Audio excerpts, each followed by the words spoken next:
Hello, welcome to this technique tutorial. My name is Samantha Wiltshire, and today I will be briefly explaining what a Mahl stick is.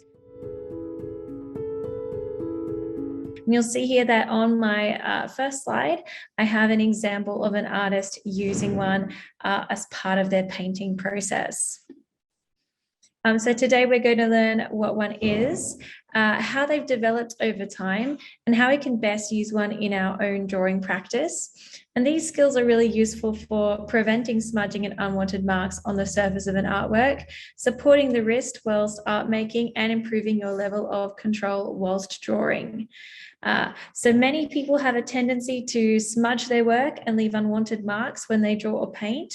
This is because they're seeking out that wrist support, which they don't have. And some artists work methodically across their page in a direction which can prevent this, but an easier process, which allows you to jump all over the image freely, is to use one of these Mahl sticks, and you'll see an image of that included on my slide.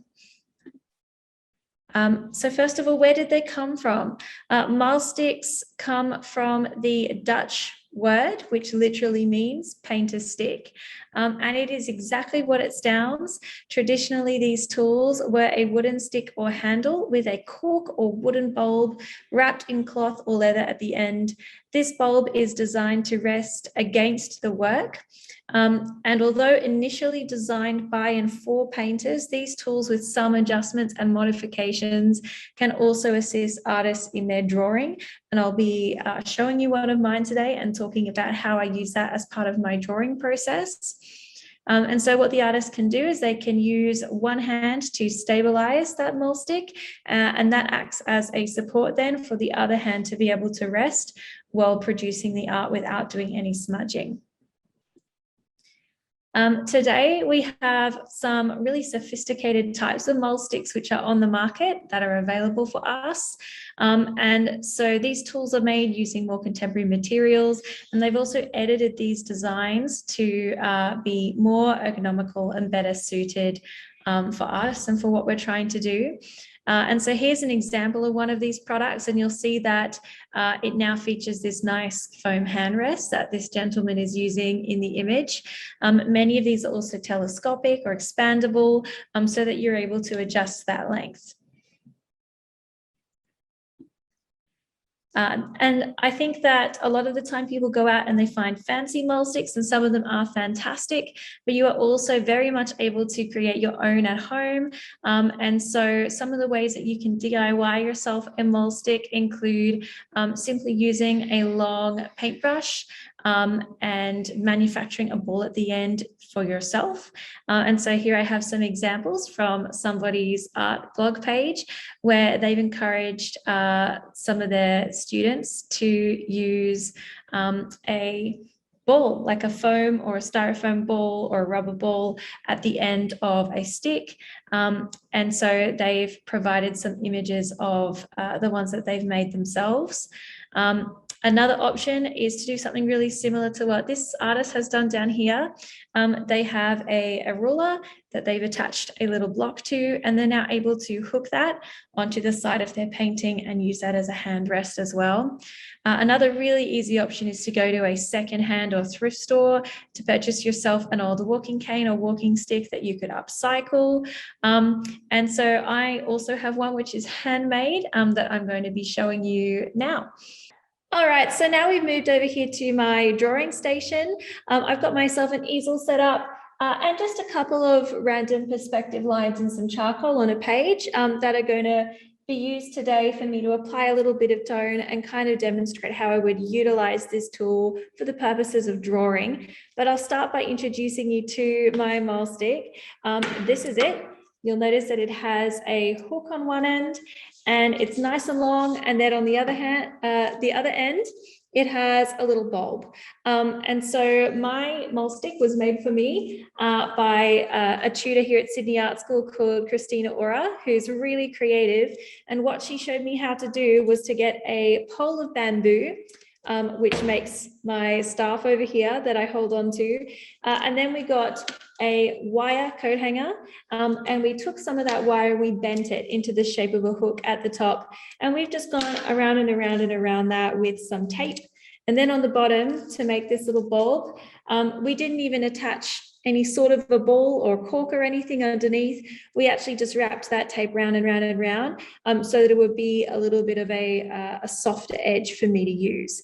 And so when I'm drawing, I prefer a hooked one. I do have ones which don't have hooks, and I barely touch them. I usually always gravitate towards my one that can hook.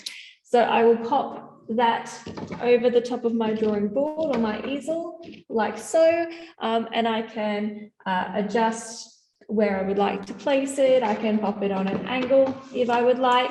Sometimes I might need to use that other hand to stabilize if I would like it on an angle, but for the most part, if I'm just drawing and I need it straight up and down, I don't actually have to touch it with my other hand. And that's why for me personally, one with a hook is preferable to one which I have to hold with that other hand. And so now that it's hooked on, what I can do is I have the ability to rest my wrist right here. And if I were to be applying some tone, I might move it around. I also might move my board a little bit closer to me because this edge is getting in the way, so do be careful of that. Now what I can do is I can start to apply some tonal work in here.